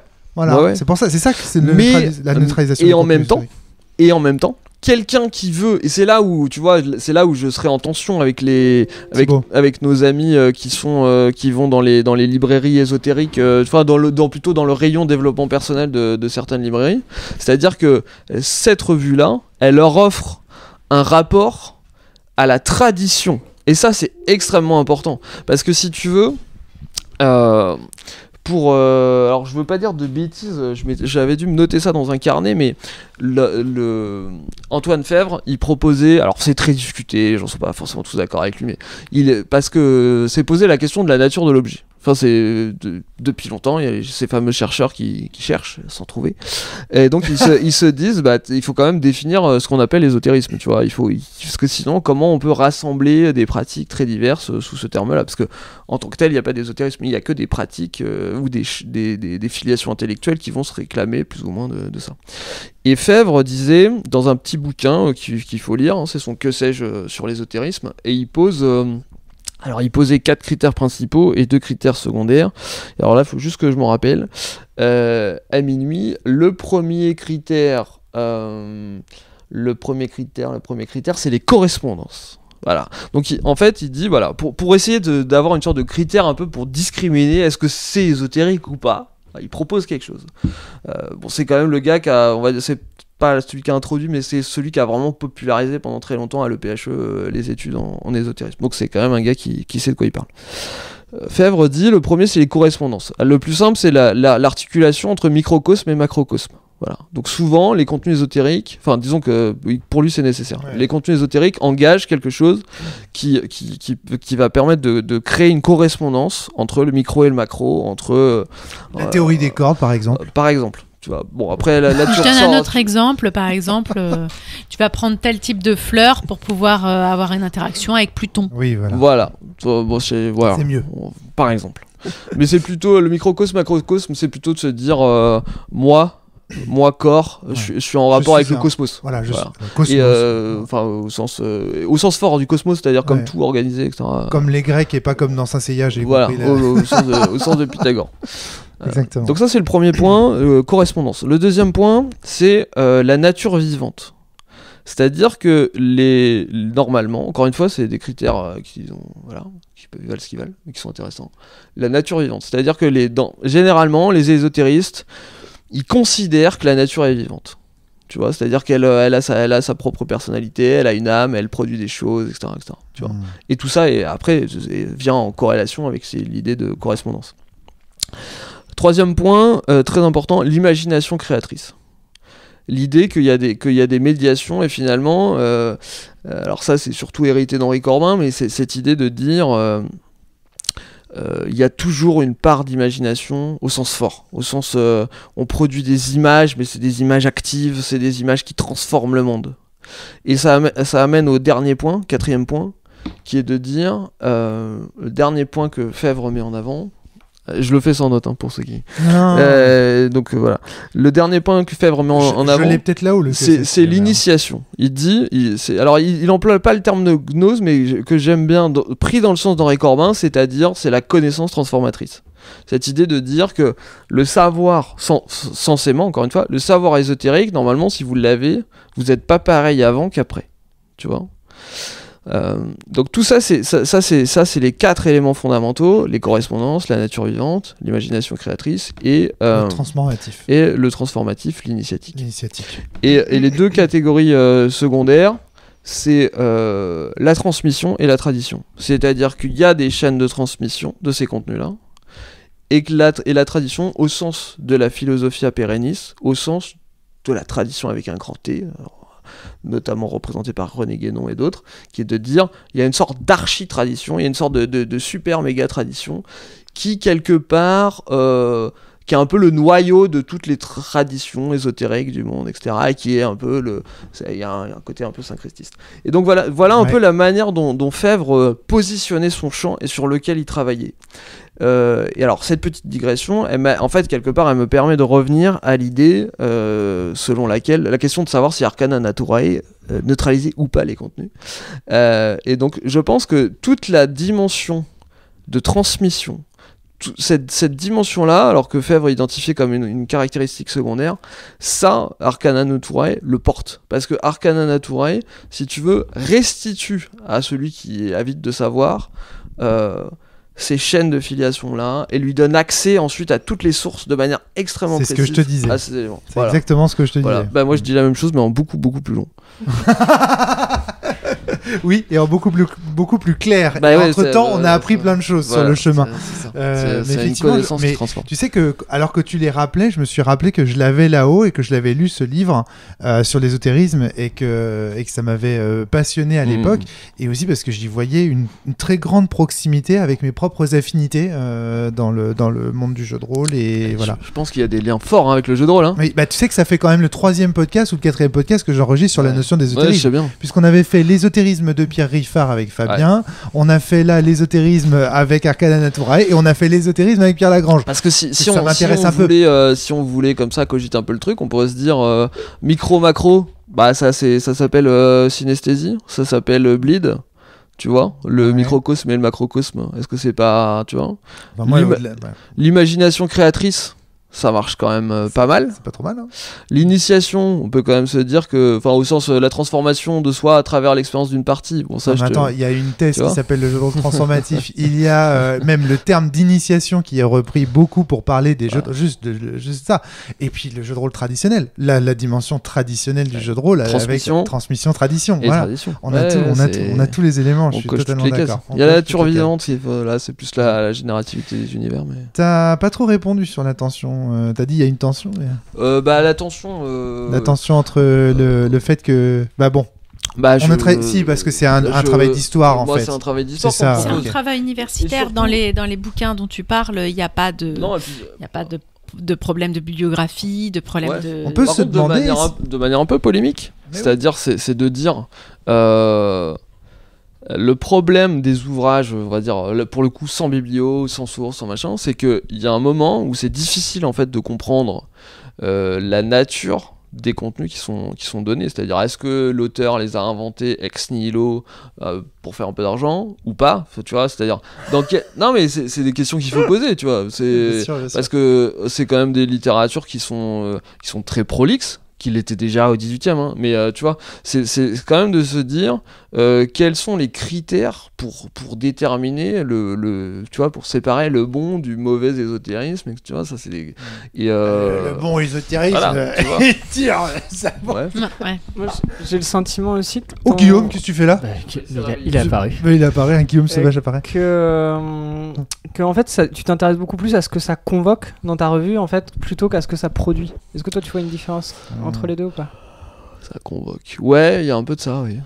Mais en fait, le problème, si tu veux, c'est que étudier ce que ça produit, là, quelque part, on rentre dans la zone du danger. Parce que quels sont les critères pour étudier ce que ça justement, produit? Pour moi, tu vois, dans l'idée de tension, c'est là où tu sépares les deux. C'est que toi, tu cherches vraiment comment ça s'inscrit dans un système global, tu vois, et comment ça fait des liens, etc. Ouais, et pas tant un processus direct, action-conséquence magique, quoi. Bah non, et puis effectivement, le problème c'est que l'hypothèse du magique, ça c'est une hypothèse qui est très compliquée à mettre en place. D'ailleurs, philosophiquement déjà, personnellement je suis pas complètement sûr de la partager, et puis même si je la partageais, d'un point de vue académique, c'est quand même très difficile à mettre en place. Ouais. Et puis, moi ayant lu une partie des bouquins et lisant d'autres types de bouquins qui relèvent de l'ésotérisme, tu ne trouves pas, comme tu disais, dans ces livres-là... pas de recettes, quoi. Non, en fait, ça explique ce qu'ont fait des gens, comment ça a été mis en place, mais ça n'explique pas. Quand tu ressors de ces bouquins, en fait, tu vas pas aller autour d'une table de Ouija pour. Quand t'aimes l'ésotérisme, que tu lis Arcana Naturae, tu restes sur ta faim. C'est sec d'ésotérisme. Alors attention, parce que déjà, il faut pas oublier qu'il faut vendre la revue. C'est pas du public reportage ici. Donc, non, mais tu restes sur ta faim. Bah ça reste à prouver. Non, je veux dire, après, moi j'entends. Si tu me dis en tant qu'amateur, t'es fan de développement personnel, tu lis Arcana Naturae et tu restes sur ta fin. Attention, l'ésotérisme n'est pas du développement personnel. Si t'es fan d'ésotérisme, c'est-à-dire que ton ambition, c'est c'est quand même de te connecter à des traditions ésotériques. Oui, tout à fait. Et là-dessus. Et là, je pense que ça ouvre des portes et que ça restitue, tu vois, tout un tas de contenus qui sont quand même très. Il y a aussi un enjeu de source qui est immense, tu vois. C'est-à-dire, tu vas acheter un livre à la Fnac, il y a pas comme disait Fly, il y a pas de biblio, il y a pas, tu vois. Donc t'es là pour le coup quelque part mais là selon le point de vue. Pour moi je reste sur ma faim si je lis un truc de développement personnel qui n'est pas capable de m'ouvrir en fait à une profondeur historique et théorique. Mais peut-être parce que t'es pas quelqu'un qui pratique l'ésotérisme. Ouais, peut-être. En fait, puis ça dépend aussi quel type de bouquin tu lis. J'ai des trucs là-haut qui te feraient peut-être plaisir. Ça c'est possible. Ouais. Mais parce que on fait quand même beaucoup de glissements. Attention, tous les livres d'ésotérisme ne se trouvent pas au rayon développement personnel de la Fnac de chez Cultura. Non, mais j'ai pas dit ça. Non, mais c'est moi qui dis ça. C'est moi. Voilà. Moi, je dis qu'aujourd'hui, il y a une porosité, tu vois, qui est un peu dangereuse parce que elle a tendance là aussi à neutraliser le contenu ésotérique d'une autre manière, mais qui est de dire rabattre une expérience de pensée fondamentale à du positif, enfin tu vois, à une sorte de pensée positive, machin, développement personnel. Surtout, ça la détruit tout autant. Et surtout, comme tu l'as très bien dit, et je trouve que tu es très clair, il n'y a pas de continuité entre les zinzins du 21e siècle qui font de la naturopathie ou je sais pas quoi, qui prétendent faire ceci ou cela. Il peut y en avoir. Il peut y en avoir. Non, mais il peut y en avoir. Mais attention, la pensée holistique de la naturopathie peut malgré tout avoir un truc intéressant. Tout n'est pas à rejeter. Ah non, bien sûr que non. Pour avoir lu des livres de naturopathie, il y a quand même pas grand-chose à sauver, mais il y a quand même des trucs qui peuvent être intéressants en fait. Dans la façon de considérer la personne en face, etc. Non, bien, je suis pas un audio rationaliste scientiste spécialement, je ne cherche pas à rejeter le champ de recherche avec l'eau du bain. Mais... Non, c'est juste de bien différencier les types de savoirs et se dire il y a des savoirs réflexifs, il y a des savoirs opératifs. Tu vois, voilà. Enfin, en tout cas, voilà, je trouvais ça intéressant de te voir te dépatouiller avec cette idée que tu mets quand même à distance un champ de recherche qui peut-être plus tard, dans 100 ans, peut-être que des gens feront des recherches sur les rayons de Cultura au 21e siècle pour en faire une publication universitaire. Même avant. Une des différences qui existent peut-être, c'est aussi que tu contextualises beaucoup en fait. Enfin, tu as un travail de contextualisation qui est immense dans Arcana Naturae. Ah oui, bien sûr, c'est de l'histoire des idées. Hein. Mais si je reprends par exemple mon Marc Bloch, on peut faire l'histoire du temps présent. Et donc théoriquement, on pourrait tout à fait imaginer un papier ou un document qui montrerait, par exemple, comment aujourd'hui les traditions ésotériques sont redigérées par tout un tas de... c'est ce que font nos camarades de sociologie, et d'anthropologie, ça c'est sûr. En fait, juste qu'il a... ce dont il a parlé au départ, c'est de dire que ce qui l'embêtait, c'était qu'une nana qui avait produit un texte. Nana, non, c'est moi qui dis ça. C'est pas grave. Ils t'ont entendu. Ils savent que t'as pas dit nana. C'est moi. Ouais. Une dame anglaise qui a produit un texte universitaire se fasse publier au rayon charcuterie. Voilà. C'est sûr qu'il a pas dit ça. Mais voilà. Oui, c'est une très bonne traduction. Et en fait, moi, par contre, ça m'interroge en tant que chercheur. Voilà. Tu vois, je me dis là, il y a un problème. Et par contre, ça veut dire que du coup, les seuls que du coup un texte universitaire ne trouve pas un endroit universitaire pour être publié et se retrouve publié dans un endroit où traditionnellement il n'aurait pas été publié. Et ce qui tendrait à prouver par contre que du coup les personnes qui s'intéressent à l'ésotérisme sont capables de lire à la fois des textes du rayon charcuterie et des textes universitaires, ce que les universitaires ne seraient pas capables de faire. Ouais, alors Derby, c'est pas non plus rayon charcuterie, faut pas, les pauvres, faut pas... Non, mais bon, c'est en référence au rayon charcuterie des inconnus. Inconnus. Voilà.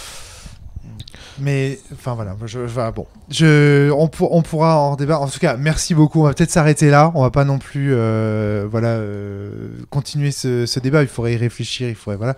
Mais j'ai trouvé ça très très intéressant. Vraiment ta description de la revue et tout. Tu connais Peter Eckhout ? Non, je sais pas. Il travaille à l'université je voulais lui poser la question aussi. Je sais pas. Tu connais peut-être quelque chose. C'est un archéologue qui travaille à l'université libre de Bruxelles. Donc voilà. Non, tu transmettras notre amitié. On est fan de lui, c'est pour ça. On est grand fan de Peter Eckhout. Voilà, bon, c'est tout. Je voulais savoir. Ça me dire, bien sûr, Peter. Ça m'aurait fait rigoler. Ok. Merci beaucoup, Thibaut Rioux, pour cette présentation d'Arcana Naturae.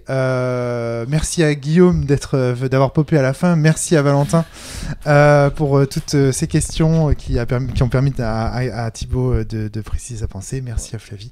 À très bientôt tout le monde. Portez-vous bien et surtout, jouez bien. Salut. À bientôt. Salut à tous.